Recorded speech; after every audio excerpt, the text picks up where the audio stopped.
because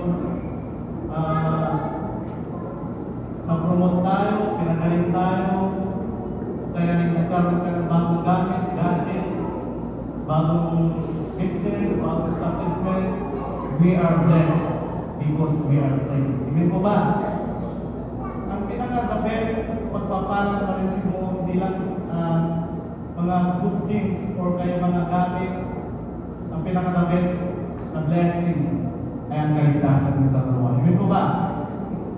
Sabi doon, kung titignan natin sa life of Habakkuk, sino po ang nakakakilala kay Habakkuk? Si Habakkuk po ay isang propeta. Kadalasan hindi natin napapansin si Habakkuk kasi si Moses, si David, si Daniel, si Abraham, si Isaac, si Jacob, yung mga kilala natin si Daniel, si Elijah, si Elisha, yung mga kadalasan natin narinig. Pero minsan, hindi natin napapansin sino po ba si Habakkuk. Si Habakkuk ay isang propeta din. Sabi doon, kung mabasahin natin, tingnan natin sa mga verses na binasa natin, may hinaing si Habakkuk. May dinaramdam si Habakkuk, hindi lang sakit, bagkus damdamin na dinaramdam. Tatanungin natin bawat sa bagay ito, sino po ang walang problema sa bagay ito? Pakitaas ang kamay. Diba? Walang problema. Bakit? Parang nakataas ang kamay. Ibig kong sabihin, lahat ng tao, pati hayop, nagkakaproblema. Ibig ko ba? Ibig kong sabihin, kung tatanungin ka, sis, brother, may problema ka. Yan. Minsan minsan bigla na lang nahuluha, umiiyak. Bakit? Lahat ng tao may pinagdadaanan. At normal sa tao ang dumaan sa pagsubok. Hindi mo ba? Dahil tayo dadaan talaga sa apoy ng pagsubok. Dahil tayo ang ito. Sabi doon, ang pinagdaanan ni prophet o ni propeta Habakkuk, kung papansinin natin sa verse 2, how long, O Lord, must I call for help? But you do not listen, or cry out to you, violence, but you do not say. Maraming tanong si Prophet Habakkuk, hanggang kailan mo na, O Lord? Bakit ganon? Minsan, ang batas ng kaaway ang nanalo, at kaming mananaki ay natatawag natin. Sabi doon, they are feared and dreaded people. They are low to themselves and promote their own honor. O Yahweh, hanggang kailan ako hihingi ng tulong sa inyo? Ito ay narinig natin kay Job. Hindi ko ba? Kilala ko naman si Job. Yan. Na naging go. Kaya minsan, Pastor Job, Pastor Go, hindi go po ako go. Kaya nagkakawal sila ng tawag. Ibig sabihin, lahat, maging mga propeta noon, kung mga normal na Israelita noon, ang daming naing. Kung sa papunta pa lang sila ng Kanaan, niligtas sila ng Painos ng Egypto, daming na naing, pero hindi rin natin napapansin. Mas sigit ang pasanin ng mga propeta noon. Hindi ba? Sabi doon, O Yahweh, hanggang kailan ako hihingi sa iyo ng tulong bago ninyo ako tingin? O diba? Pagtatanong, si Habakkuk, at siyempre the same time, si Job, ay napansin natin, pagtanong niya, bakit Lord, puros kapuluan at kasamaan ang pinapakita mo sa akin sa magkabilay nagaganap ang pagwasak at karahasan, laganap at karahasan. Anong napapansin natin ngayon kung manunod tayo ng news sa YouTube, sa Facebook, Instagram, TikTok?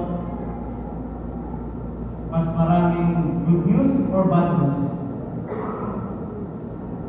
Siguro 99% are more on bad news. Gera dito, nasunog dito, binaha dito, nasunog ang LA, sa Russia, Ukraine, sa Israel at Gaza, ano pa? Siyempre, hindi matatalo ang Philippines. Di ba? Philippines sa China. Ibig sabihin, more on bad news at sometimes sa little good news.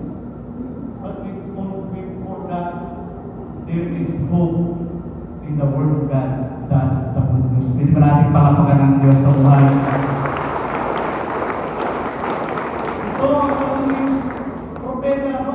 Sabi doon sa mga pagsubok na tumahan. Sabi doon, si Job at sila, ngayon ay si Habakuk. Yan. Sa pagsubok na dumaan sa buhay natin, noon at ngayon, minsan ba, natanong mo si Lord, parang tanong din ni Habakuk, how long, O Lord? How long? Bakit siya?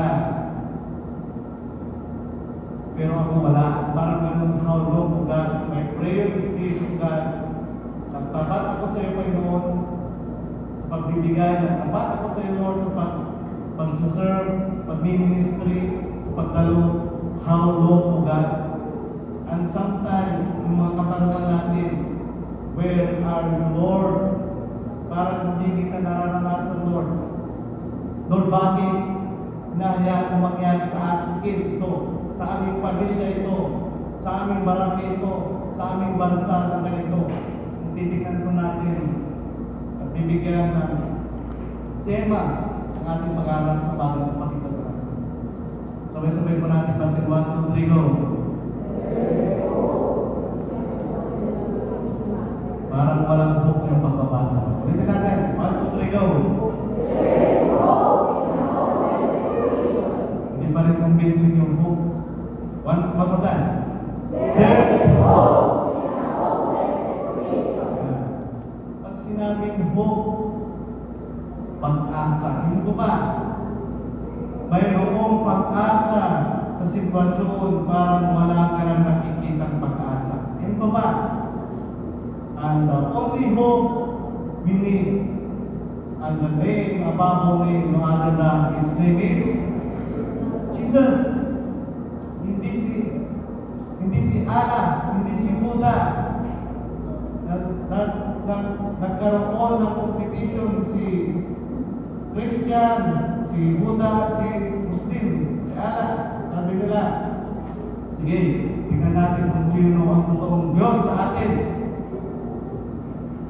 Tatanong tayo sa balon, bagin. Alam mo, alam niya ito. Kung sino ang totoong Diyos na nilikuran, siya ang mabubuhay at siya ay lulutan dyan sa bagin. Sige, ano na sila, point. At paunahan, at ang nauna ay si Buddha. Sino magkukumpit na? Buddha, si Allah, si Christian, si Jesus. Nauna naman si Buddha, tumarong siya. Ito na pinagin. Siyempre, malalim yung bangin. Sabi niya, Buddha. Lumitaw ngayon si Buddha. Saan sila tumalon? Sa bangin. Lumitaw. Diba? Hindi rin nagpatalo si Allah. Sabi niya, ako lang susunod. Tumakbo siya sa may talon. Ala na, hindi na lumutang. Sinong lumutang? At sinong nawala na? Ngayon si Christian na yan. For God so loved the world, John 3:16. I can do all things through Christ who strengthens me. Napakin ngayon si Cristiano. Hindi siya nakarente. Pwede, napunta na siya dun sa bangin. Sabi niya, Jesus! Marami na siya sa bato. Hindi pa rin siya kumutang. Buddha.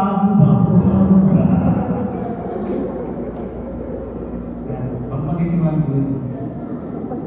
Ibig kong sabihin, kung minsan hindi namin napapansin ang sagot, katugunan ni Jesus Christ sa ating buhay, Lord, totoo po kayo ng Diyos. Anak, ibigay mo ang 10%. Ikaw po ba yan, Lord? Diba?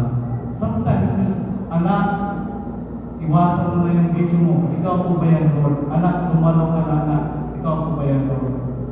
Sometimes, sa panahon na hipit ka na in the hopeless situation, hindi mo na alam kung sinong tatawagin mo. But you must remember that there is one hope, the name above all names. Strength is, minsan pa po natin palakaran niya sa bahay. There is hope in the hopeless situation. Sabi doon, why is happening to me, Lord? Sabi ni Ama ko, is that normal lang na magtanong kay Lord? Sabi doon, bakit nangyayari sa akin to? Ang mga propeta, mga lingkod ng Diyos noon, hanggang ngayon, marami nagtatanong, isa normal, because yung faith mo kay Lord, tinatanong mo, pero pagpatuloy ka, at sabi doon, hanapin mo pa rin si Lord. Sabi doon, ang background mo ni Habakuk, the prophet Habakuk in the Old Testament, siya po ay is a minor prophet, hindi pa lang nalagyan. And he lived about 600 years BC before Christ was born.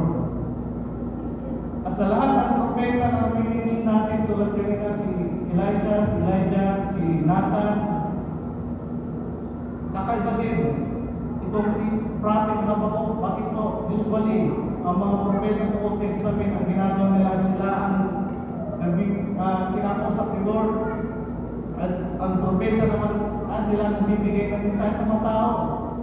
Pero itong si Habakuk ay kakaiba. Hindi lang siya kinakausap ni Lord. Kinakausap din niya si Lord. Tinatanong din niya si Lord, how long, O God? Sabi doon, why? Because, sabi doon, maraming tanong sa kanyang isipan. Kaya, there's hope in a hopeless situation. Number one, kung sa panahon ng hopeless situation mo, pwede mong tanongin ito kay Lord. Tulad ni Habakuk, number one, dear God, sabi doon, how you really feel. Sabihin mo daw sa Diyos kung ano ang tunay mong nararamdaman. Kaya minsan, pag tayo nag-pray, minsan yung unspoken prayer, ang prayer ng kapatid, hindi siya na makapagsalita. Umiiyak na lang siya. Inaabot na lang niya kay Lord. Kasi, although si God is all-knowing God, alam niya lahat, even your thought, even your hair, alam ni Lord God. Pero minsan, gusto ni Lord nagkakaroon tayo ng conversation na ito ba? Sabihin sa Diyos, ano ang tunay mong nararamdaman. Verse 2, how long, O Lord, must I call for help? O diba? Hindi ito in-invento, okay? Ibig sabihin, sinasabi lamang, narinig, pagkos ito ay sinabi mismo ni Prophet Habakuk, how long, O Lord, must I call for help? Minsan, kamag-anak mo, kapamilya mo, katrabaho mo, kabarangay mo, ay akala mo wala ka ng kakampi. Pero sabi ni Lord, dito lang ako anak. Must I call for help but you do not listen or cry out to you? Sabi ng violence but you do not say. Bakit hindi ko nararanasan God? O Yahweh, hanggang kailan ako hihingi sa rin ng tulong? Bago ninyo ako tingin, bago niyo ako ligtas sa kaaksan. Because that time, the nation of Judah was in the lowest part situation of their lives. Sila ay nasa pinakamababang sitwasyon o kaya nangangalit ang kanilang sitwasyon. Hirap na hirap ang kanilang kalagayan at time. Sabi nga kaya binubroad out nila ngayon ang mga tao kay Propeta Habakuk, sabi nila, how long, O God? Sa bagong ito, we ask, sometimes we ask the same question. Katulad din natin ngayon, kadalasan sinasabi natin, Lord, bakit ganon? Bakit ganyan? Bakit ganito? Pwede ka magtanong kay Lord, pwede hindi, pero hindi mo siya pwede diktahan. Amin ko ba? Lord, gusto ko ganito. now, O God, right now, in Jesus' name. Diba? May ano pa yun? May diin. Pero, pag si Lord, pag nakikipag-conversation ka kay Lord, matuto kang makinig. Pwede mong isabihin, pwede mong ibagay, nararamdaman mo sa litaan mo, pero matuto kang makinig. Amen po ba? Sabi doon, Lord, it's so unfair. Hindi ko naiintindihan, bakit ganito? Bakit ganyan ang nangyayari sa buhay ko?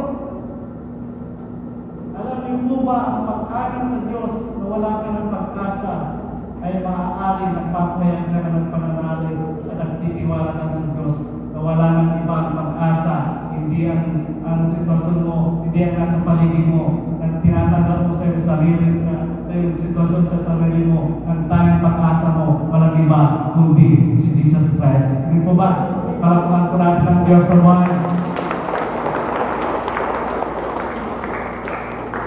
Means, nagiging sa kay Lord.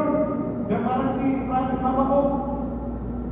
Nakita natin dito si Prophet Habakkuk ay naging honest lang siya kay Lord sa kanyang salubin. Kaya, bakit ganon yung style ni Prophet Habakkuk?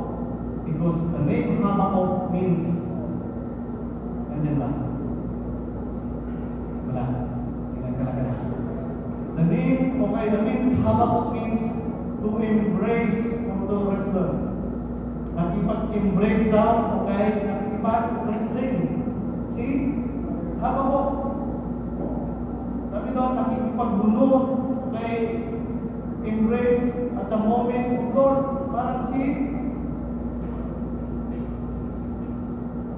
Ibig sabihin, kung parating hinayin ni Habakkuk, parating hinayin ng mga tao kay Prophet Habakkuk, yun din ang hinayin niya kay Lord. Sabi doon, at ito ang nakita ni Habakkuk sa sitwasyon ng Israelite. Number 1, or letter E. Makita mo na lang. Tatlo. ABC. Sabi na. Ito po yung nakita ni Habakkuk. Letter E. God don't seem to really care. O diba? Kaya nagtatanong si Prophet Habakkuk. Letter B. God is not doing much evil. Letter C. What God is doing doesn't seem fair. Bakit? How long God? Bakit sila meron? Bakit kami wala? Bakit siya gumaling? Pero ako, wala pa rin. Bakit siya may business pero ako wala? Bakit siya may progress pero ako? Pati ng bills, wala. Pag bills. Bakit siya nag-aaral? Bakit nag-restart? Daming tanong.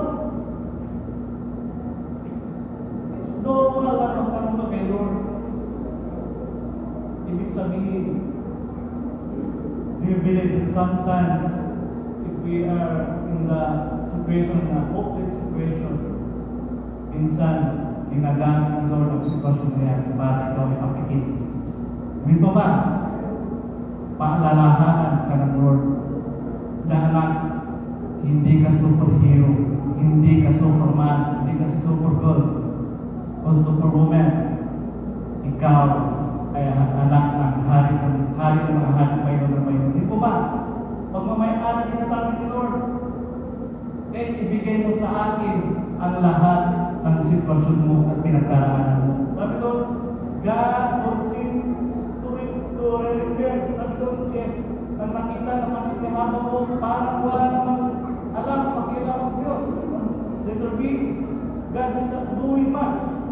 Windy cold, parang wala namang hakbang ginagawa ang Diyos kahit kaya naman niya. And what God is doing doesn't seem fair. Parang wala naman daw patas, hindi patas ang ginagawa ng Diyos sa Israelita sa mga kaaway. Alam niyo ba, even in the Bible, 1/3 of the book of Psalms mostly is crying out and praying. Yung cry out nila at praying nila ay binubot out nila kay Lord. They cry out to the Lord about their pain and hopeless. In the middle of trial, in the middle of hopeless situation, and even in the several books in the Bible, in Lamentation, Ecclesiastes, yan si Job, at si Jeremiah, sila din po ay dumanas ng matinding pagsubok. Sabi ko ba, alam niyo po ba yung mga 12 disciples? Nung sila nangangaral ng salita ng Diyos, na pinupunta nila kada lugar, akala niyo po ba, welcome sila, pag tayo nagpupusit, tayo nag-iwisyon sa Mindoro, akala niyo po ba, tutuloy tayo sa hotel, akala niyo po ba, may aircon? Minsan, hindi ko alam kung sino mga kasama ko noon. Nandun kami, mission natin pala, kasi kasama tayo na. 1 week, run out. At nung paalis na kami, sa kapso, hindi yung ilaw. Okay, sa isang araw, 30 minutes na lang may ilaw. Kaya pag may ilaw, mag-uunahan kami na mag-church. Ganon din, ibig kong sabihin, sa paglilingkod kay Lord, hindi ka sa bill process, hindi ka nakiga sa magagandang lugar o kay magagandang sitwasyon. Lahat tayo kabaran sa pagsubok. Sila Jeremiah, si Job, si Ecclesiastes Lamentation, at ito si Habakkuk, matindi ang kanilang pinagdaraan ng pagsubok. And the best example, walang iba kung Jesus Christ himself. Hindi ko ba? Even Jesus Christ in the Old Testament, tinanong niya ang kanyang Ama. Sa langit, sa Matthew 27 verse 46. Nung mag-aalas 3 ng hapon, sumigaw si Jesus. Sabi niya, iling-iling lima, sabat na, sabat, tagi. Ang ibig sabihin, Diyos ko, bakit mo ako tinamayaan? Meron ba yan? Yung Matthew. Dinalagay. Luke 22 verse 42. Sige, iikot ko naman ito kung dinakalagay. Yung una, yung Matthew 27 verse 46. Ngayon, Luke 22 verse 42. Ito yung pinagdaan ni Jesus Christ yung nagkatawang siya dito sa lupa. Father, if you are willing, take this cup away from me. O diba? Si Jesus Christ himself, siya mismo ay nagtanong sa Ama, sa langit. Pero sabi niya, nevertheless, not my will, but yours be done. Hindi ko ba? Sabi niya, Ama, kung maaalis ay ilayo mo sa akin ang upang ito, ulit huwag ang kalooban ko masunod, kundi ang kalooban ko ang masunod. Hindi ko ba? Sa lahat ng sitwasyon na pinagdaraanan ng sumbang ito, minsan sabi mo, Lord, pwedeng alisin mo ang sakit. Lord, pwedeng alisin mo ang sitwasyon na pinagdaraanan ko. Pero, your will be done, God. Ating Panginoon mismo ay naranasan niya ang mga hopeless situation. Jesus Christ ay nangangaral siya ng salita ng Diyos. Wala siyang sariling bahay. He tells the Father, he will fail that time na para pagkaramdam niya ay hindi niya makakayang pagsubok. Ikaw ba naman ipapako sa krus na walang kasalanan? At sabi doon, 6 trillion o 7 trillion o kaya 6 legion o 7 legion of angels in heaven sa isang taon lang ni Jesus Christ bababa siya para siya ligtas. Pero ginawa ba ni Jesus? Hindi. Because of you, because of us. Sabi doon, Jesus, O Father, but not my will, but yours be done. The way, sabi doon, the way through intimacy with God is not to live on the top, on mountain top, but is to get to know His faithfulness in every situation. Ano ba? Sabi ko kay Lord, ang nararamdaman ko, pero hindi lang daw na ang tayong daw para magkatagpo namin ng Panginoon, bakit ka sa pinakamataas na tuktok ng mundo, bagkos ang tayong daan para maranasan mo ang presensya ng Diyos ay unahan, hanapin mo siya sa lahat ng sitwasyon ng buhay mo. Hindi ba? Number 1, there's hope in hopeless situation. Number 1, tell God how you really feel. Hindi ba? Sabihin mo daw sa Diyos sa verse 2 kung ano ang tunay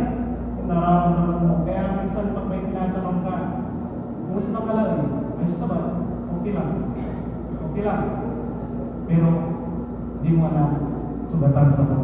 Number 2, there's hope in this situation. Number 2, tell God your really condition. Nung una, how you really feel. Number 2, tell God your really condition. Yan. Nung una, sabihin mo daw sa Diyos kung ano ang totoong nararamdaman mo. Pangalawa, kung ano ang totoong kondisyon mo. Kung hindi naman kondisyon ng buhay mo, kung hindi naman kondisyon ng ang lagay mo, sitwasyon mo, sabihin mo sa Diyos. Sabihin sa Diyos ang tunay mong kalagayan. Ito ba? Kaya binubroke out kayo ni Prophet Habakkuk, Lord, Yahweh, how long? How long? Ibig sabihin, sinabi ni Lord, na sinabi ni Habakkuk, ang kanyang nararamdaman, sinabi ni Habakkuk ang kanyang kondisyon. Tell God your real condition. Sabihin sa Diyos, ang tunay ng kalagayan. Sa verse 3 naman yun. Why do you make me look at injustice? Why do you tolerate wrong? Destruction and violence are before me. There is strife and conflict about. Maraming tanong si Prophet Habakkuk. Pero mas pinili pa rin niya pagtiwala sa Diyos, hindi lang sa kanyang sitwasyon. Hindi lang yun. Titignan din natin si King David sa Psalms 23 verse 4. Ang dami ng kalaban. Sa Psalms 23 verse 4. Nabasa na po ng ating sumilin ngayon. Even though I walk through the valley of shadow of death, I will fear evil. Sabi doon, for you are with me. Your rod and your staff, you comfort me. Ito naman ang sinabi ni David. Dumaan ako sa madilim na libis na kamatayan, wala akong katatakutan. Bakit? Pagkat ikaw ating nagapay. Hindi ko ba? Yun ang sabi ni Hari David. Ang tungkod mo at pamalo aking gabay at sandala. Ito ang naging response. Yan ang sinabi ni David. Kasi dumaranas din siya ng sabot situation. At sabi naman ni Habakkuk sa response niya sa verse 5, look at the nation and watch and be utterly amazed, for I am going. Ito na, ito, for I am going to do something in your days that you would not believe, even you were told. Pagkatapos sinabi niya, ito ang katutunan naman niya kay Prophet Habakkuk sa bansang Israel.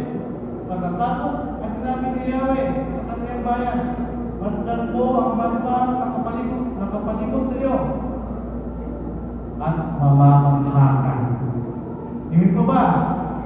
Hindi lang mamamangha ka, magugulat ka sa iyong makikita. Sabihin mo nga, mamamangha ka, magugulat ka.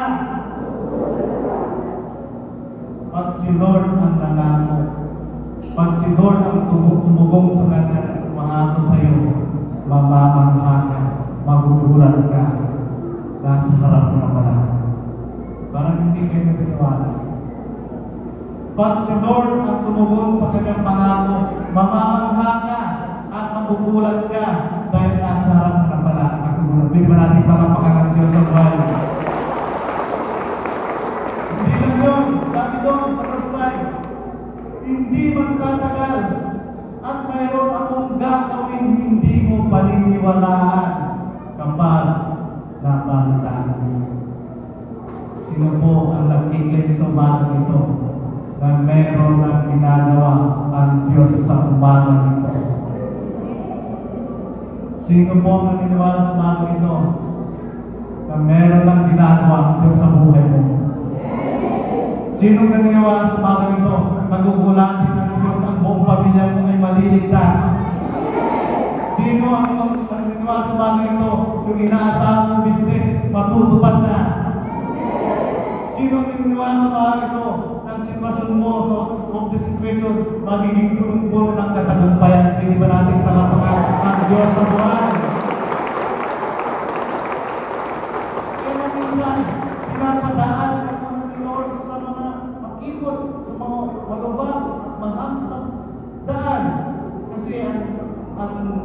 dulo ng daan na yun ay buhay na walang hanggan, kaligtasan na walang hanggan, hindi po ba? Kaya minsan, sabi nga doon ng isang profesor, tinanong siya, don't ever tell your problems in your brain, okay, in your surroundings, because 90%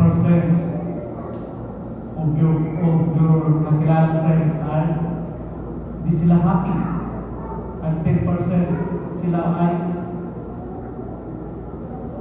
maraming tanong. Ibig sabihin, pag si Lord ang nangako, sabihin feeling mo, sabihin kondisyon mo, pero hindi rin magtatagal. Kung dumanas ka ng 2024 ng mga katakot-takot na hindi mapaliwanag sa sitwasyon, claim it in Jesus' name. Mayroong katugunan, baka itong 2025 na maling magkalmas mo, tinunod ang Lord ang katugunan mo. Hindi ko ba? Sige mo palang maraming sa Kristo ba? Ito ang naging Yahweh, Lord, ginagamit ko at gagamitin ko. Take note, sabi ni Yahweh, even your enemies to bring justice and victory to you. Ito ba? Meron na po ba kayong naranasan na matagal na utang sa iyo? Hindi mo rin nasa pabayaran niya, pero binayaran niya. Ibig sabihin, minsan, yung mga hindi mo rin nasaan, imposible mangyari, pero kay Lord imposible. Ito ba?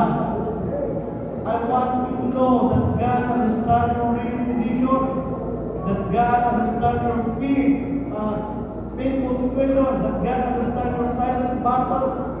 Ito ba? But Jesus said, the battle is not yours, but the battle is mine. Ito ba? God understands your condition, God understands your faith. Sabi doon, God will come your question, God prepare your calling out to Him, even in the faith and honor that you're walking away from Him. Ibig sabihin, ang iintindihan ng Diyos at sitwasyon mo, ang nararamdaman mo at ang kondisyon mo. Sabi doon, alam ng Diyos ang totoong kondisyon mo at salubin mo sa palang ito. Kahit nakangiti, minsan may kinakausap ka, nakangiti yan. Pero hindi minsan, nakaka-isipin. Minsan, Pastor, paano ka ba? Nabahal sa problema. Ito ba niya? Pero hindi niya alam na style-style ang problema na nagpapalit sa kanya. Sabi doon, naiintindihan ng Diyos pag nasasaktan ka. Sabi doon, makakapagtag ka sa tao ang totoong kondisyon mo at sitwasyon mo at maraming mo. Pero alam ng Diyos ang lahat sa iyo, even. Sabi doon, yung bilang ng buhok mo, alam ng Diyos yan. God will come your questions. Dito. Ibig sabihin, ayos lang kay Lord, sabi doon, malungkot na tinatanggap ng Diyos ang katarungan sa Kanya. Sabi doon, God prepared to call it out to Him. Even in the faith, other are walking away from Him. Mas gusto ng Diyos na tumawag ka sa Kanya sa panahon na nakakaramdam ka ng galit at sakit ng loob. Kaysa sabi doon, piliin mo tumayo sa Kanya. Kaya minsan, hindi mo magtagumpay ng tama ng stress o depression, nadidepress siya, okay, wala siya mapagsabihan. Pag nagsasabi siya sa tao, pinagtatawanan siya, mali-mali yung payo na binibigay sa kanya, hanggang lumalayo na siya kay Lord. Pero, mas gusto pala ng Diyos na i-brought out mo sa kanya yung piling mo sa tao. Hindi lang sa mga ito, sa lahat ng sitwasyon at pagkatao.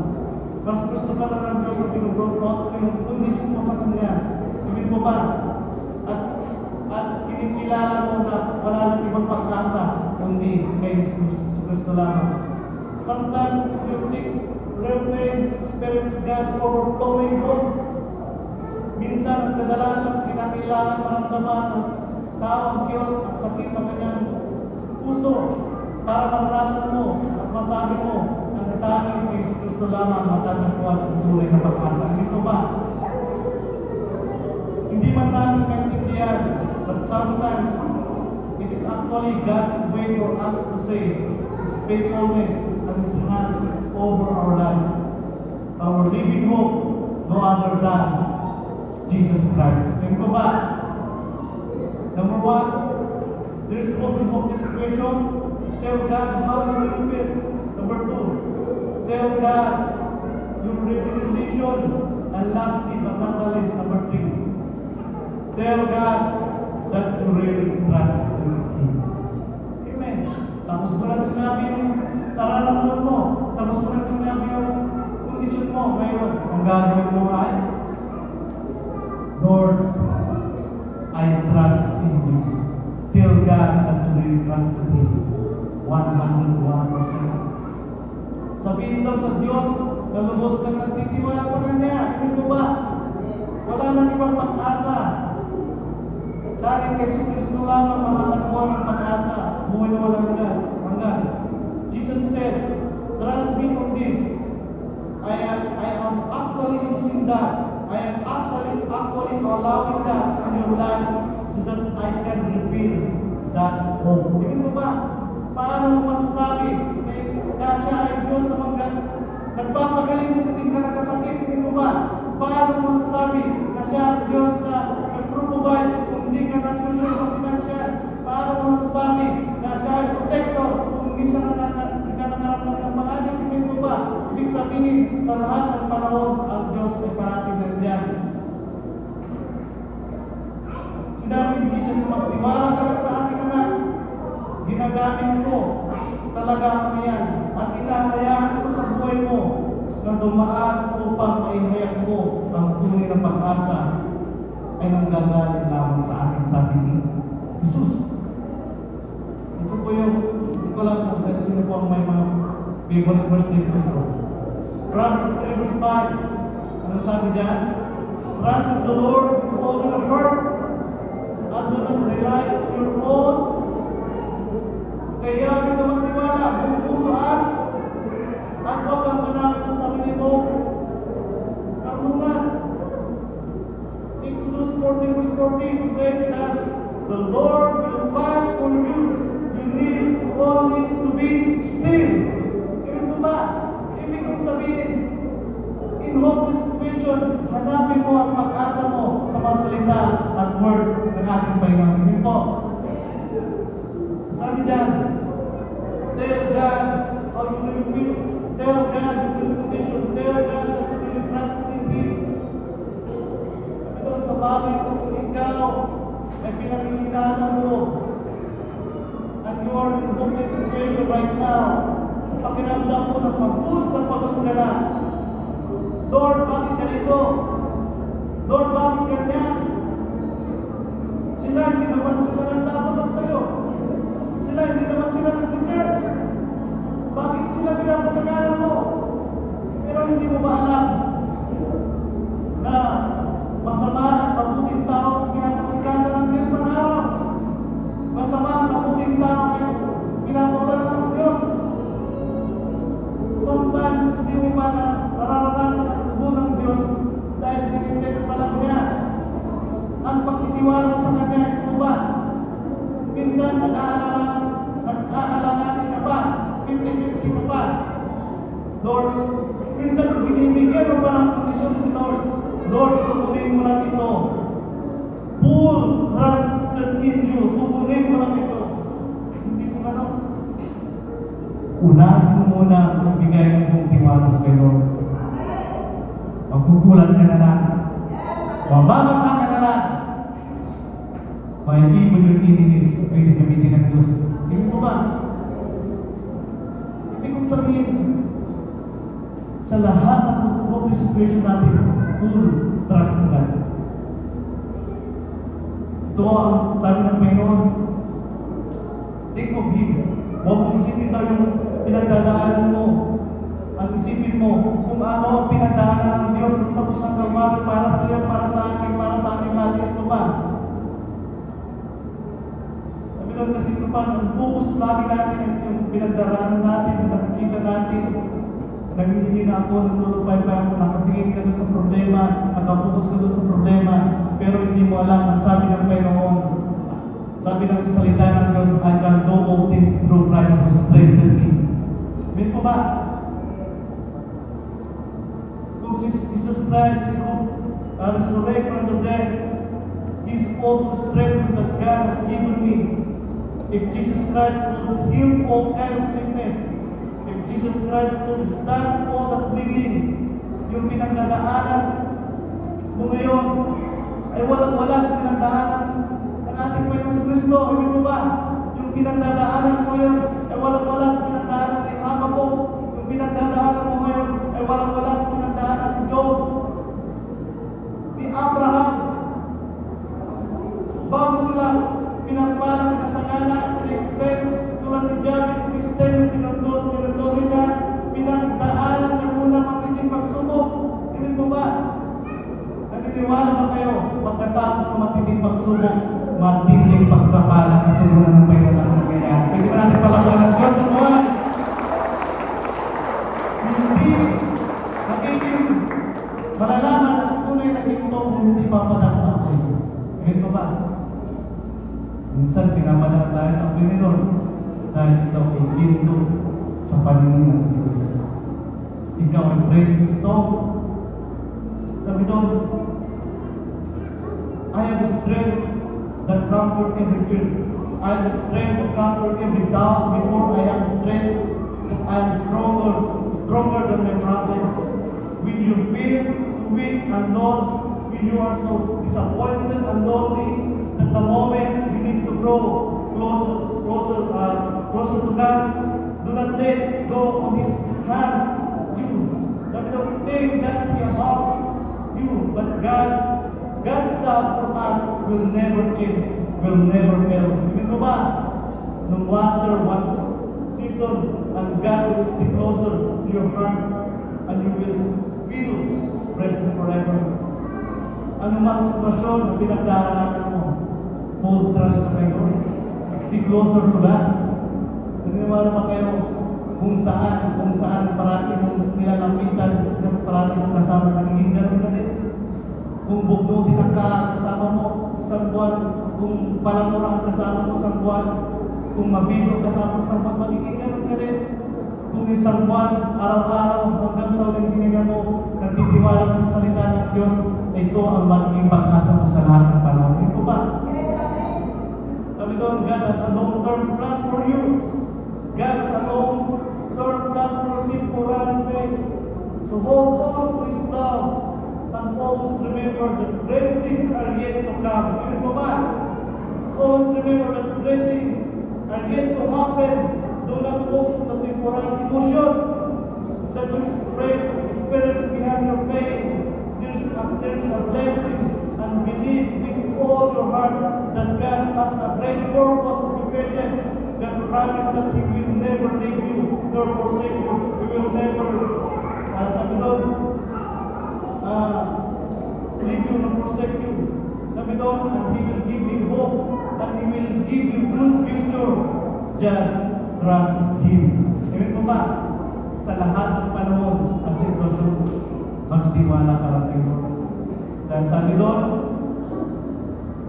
sa pangmatagalan ng plano ng Diyos para sa iyo, pero magsamantala lamang ang nararamdaman mo sa lupa.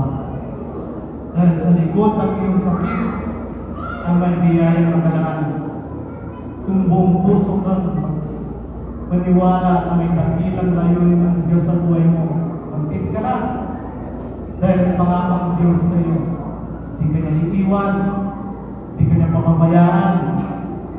Ang ganda ng plano ng Diyos sa iyo. May kumasabihin mo nga, ang ganda ng plano ng Diyos sa iyo. I-claim mo na, i-claim mo na. Minsan, ang ganda ng plano ng Diyos sa iyo. Sinasabi mo lang yan.